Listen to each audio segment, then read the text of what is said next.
Hello everyone, OK Glover here with another video, and today we will be reviewing The Ones Who Live.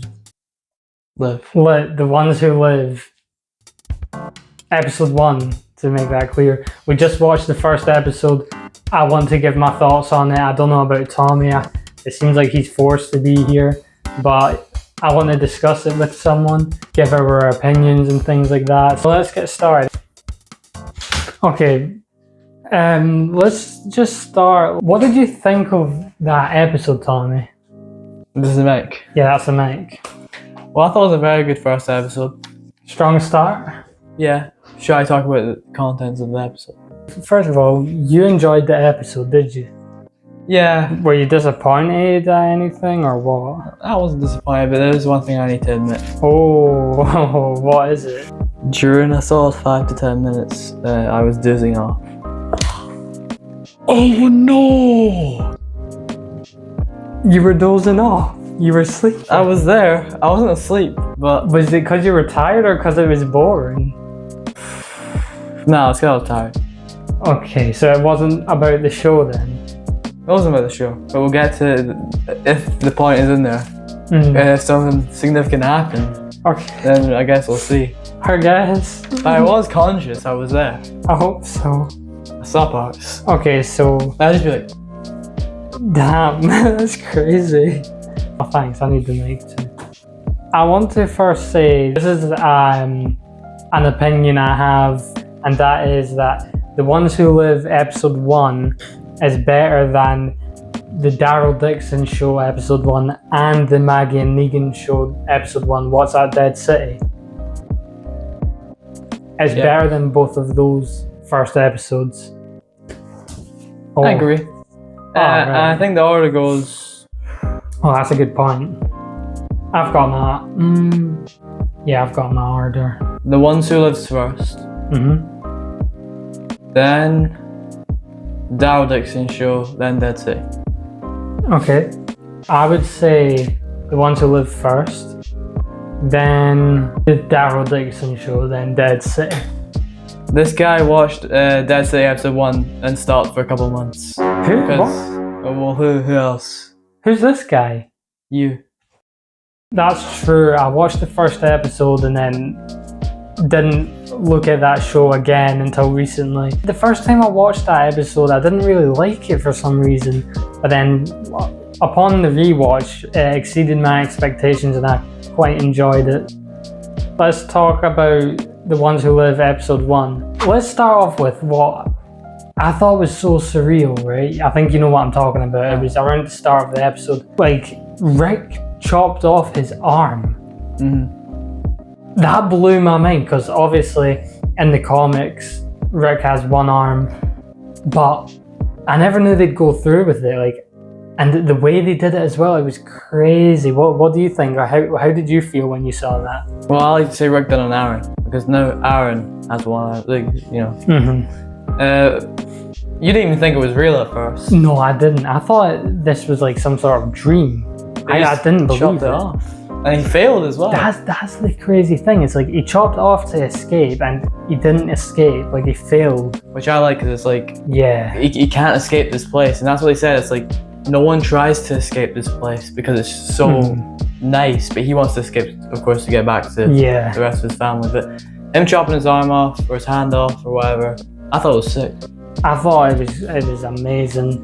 The fact that he like cauterized his arm with the heated up zombie was pretty cool. Yeah, I still can't get over that though. I'm glad to see it though. I am happy to see it, because one thing about the comics that I wanted to see was Rick with one arm, and we finally got it. You know, if you want to talk about that big city, so what? Like, you need to like work for 6 years before joining the community. I like that concept of like, there's this community, this city, and then there's an army that works for the city, and they're all like a big group, but like they're separate from the city, you know what I mean? I quite like that. The guy, his name I wrote down was Okafor. He was keeping a secret on trying to rebuild or like reshape the CRM. One thing I want to mention is that I really like the connection between this show and World Beyond, because if you haven't seen World Beyond, you should watch it, because you know the that's too far. Omaha, you know how Omaha got what was it? It got overrun by like zombies and things like that, and we hear about it from Rick's point of view.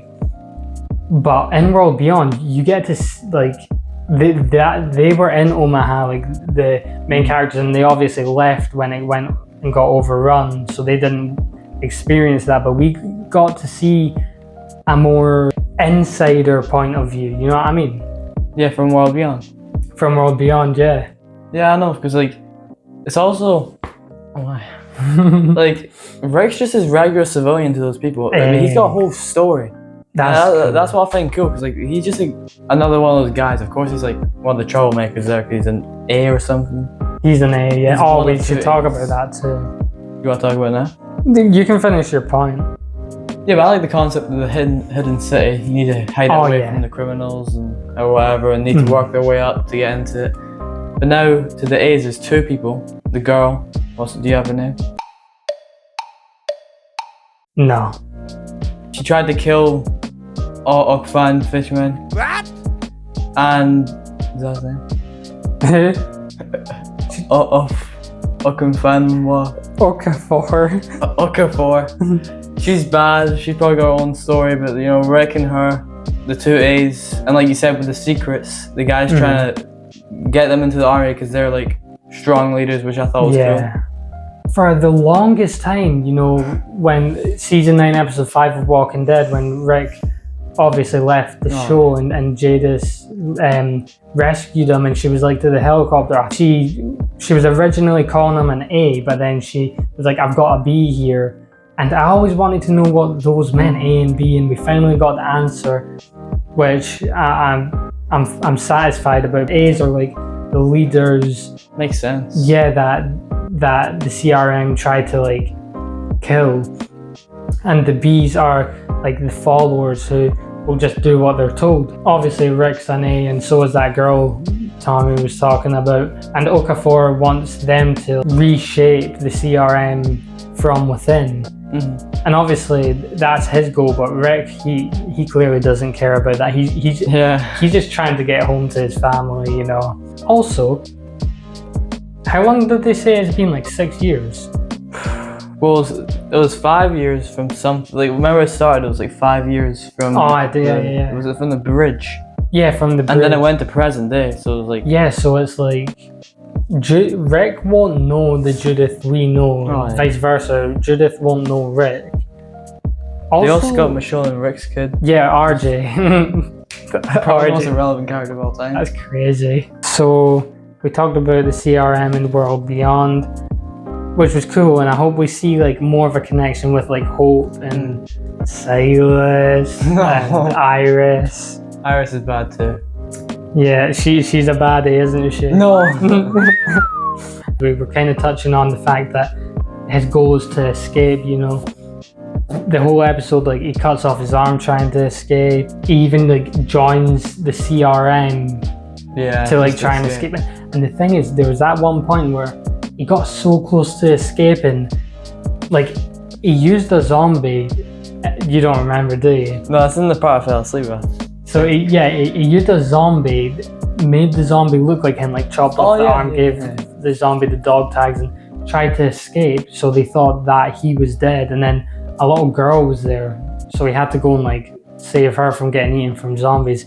That was so frustrating because he was so close. There's a partial dose there, but I knew what was going on. The last time we saw Rick was back the last episode of Walking Dead, which I looked up, was November 20th, 2022, which was 3 years ago, and that was like a small like appearance at the very end of the episode.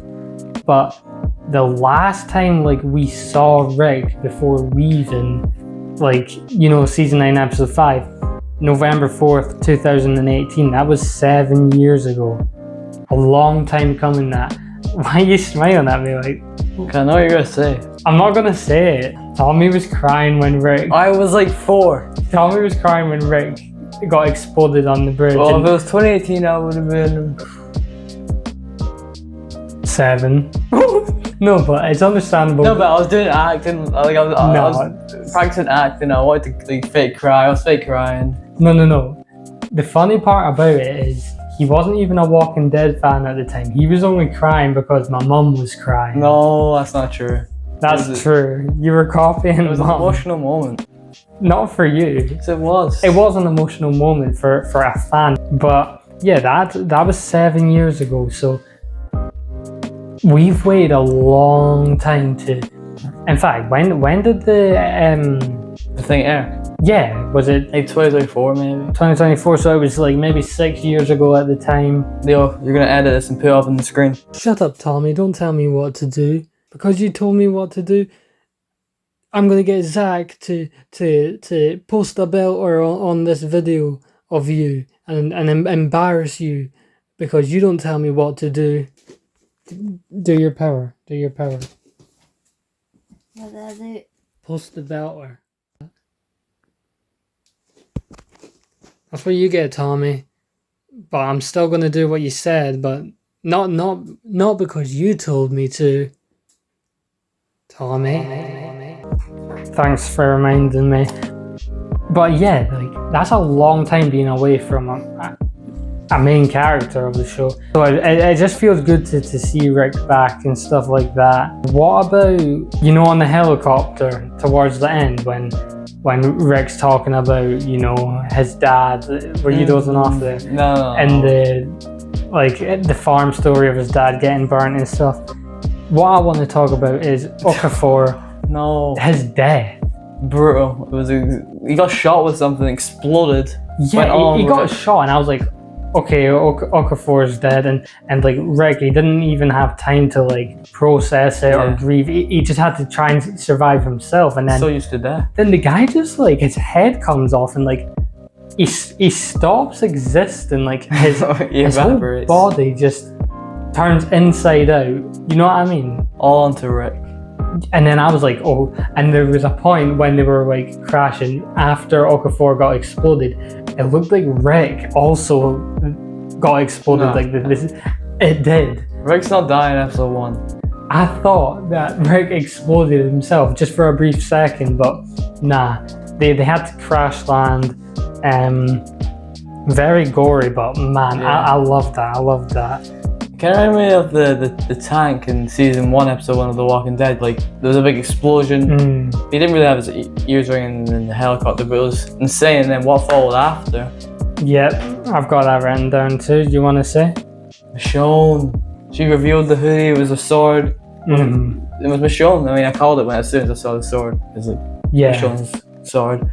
But they reunited in season 1, episode 1 after like you said, like 6 years. Yeah, it would have been like 6 years at the time, if we're right, of the release. But yeah, they managed to reunite.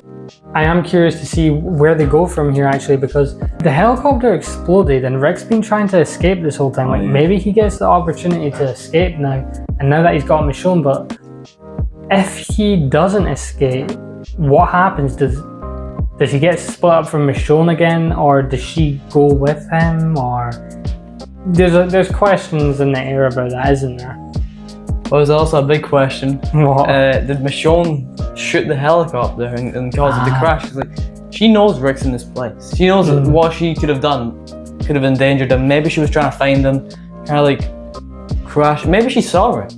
Maybe she saw Rick and like just had to try and shoot it down. But it's just very endangering for Rick. Also, thank you. If it wasn't her who did it, then who did it? I'm pretty sure it was Michonne, because she seemed like she was attacking them all. Maybe she thought they were the bad guys, and then she was just trying to kill them because they were had Rick. Saw the helicopter.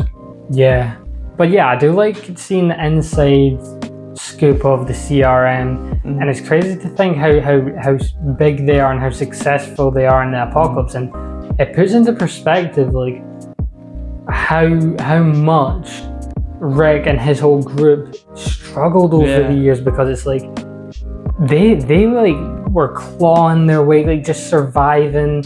I know that like they found Alexandria and Hilltop, but compared to the CRM, who've built this massive civilization, this with like a empire, whole system, exactly, like jobs, technology, like the computer, the TV. Oh, he was gonna kill himself. Did you say that?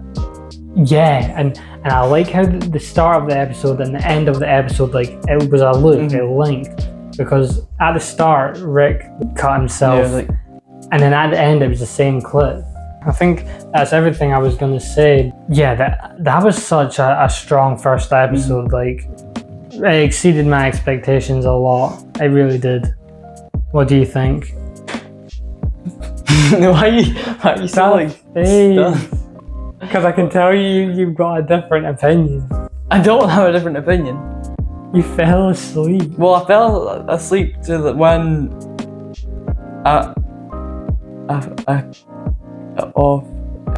what? Okafor. Okafor. Okay, I got it right. Okafor. Okafor and Rick were like speaking or something like that. Like Rick, I don't even remember because I was asleep. But I was waking up and they were speaking. They were having an argument. What, when they were like fighting and that? I guess. Okay. What happened there? Rick was like, "What do you know about me?" Because the girl said that like he knows things, and he was explaining about like something about Judith, and Michonne's like, "Michonne, that's a weird name," you know what I mean? You remember that? No. Really? No. No, I was partially awake. Yeah, they were fighting, and then Rick was like, the guy's like, "You have a choice," and Rick's like, "I don't have a choice. I need to stay." You know, like he's like, "You're not letting me leave." And the guy's like, "You chose to come here," or something like that. And then the guy gave his like backstory of bombing all the towns and cities, back at the start of the episode. That was cool. And then he was like, "I've got a secret," and he took Rick down into like it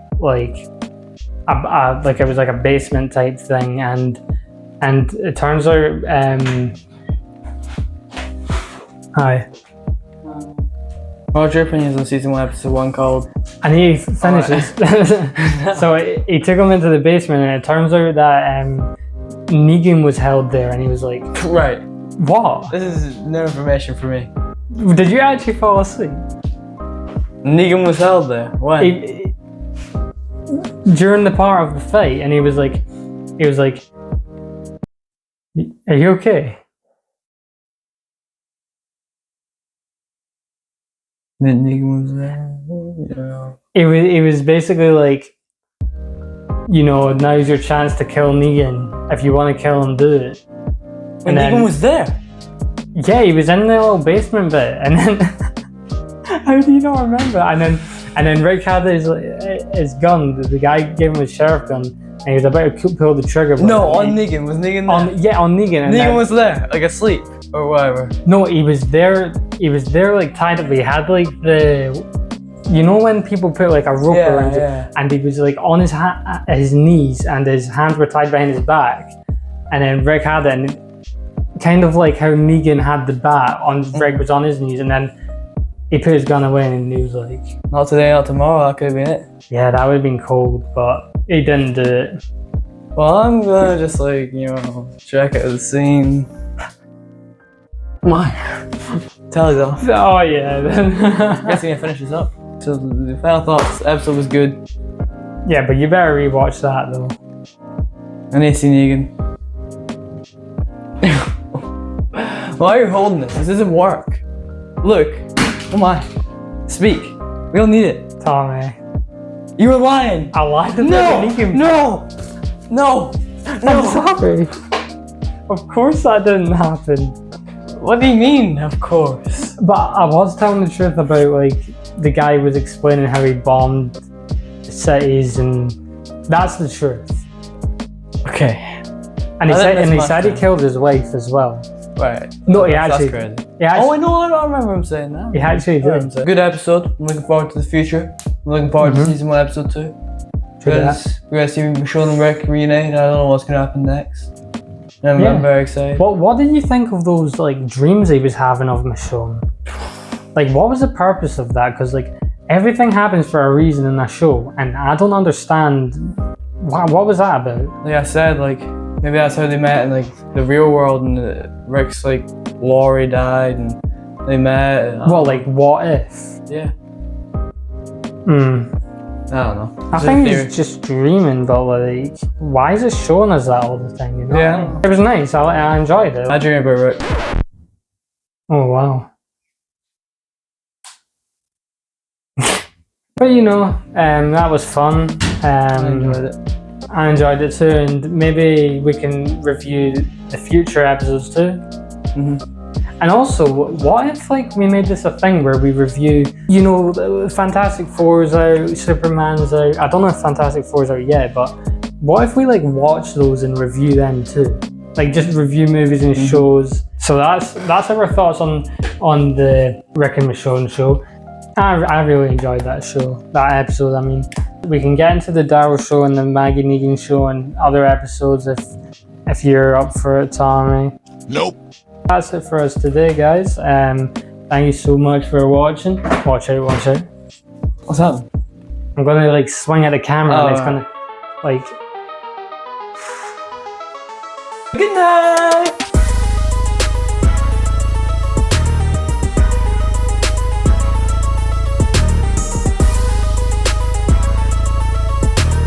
Please. You haven't missed a single Oatcake Lover video yet. You almost missed this one, didn't you? Why are you smiling? This is very serious, Zach. Why are you smiling? Don't kill me. Unfortunately, because you missed this video, I had to include you in the end credit scene. In order to do so, I have to kill you. No, please. No.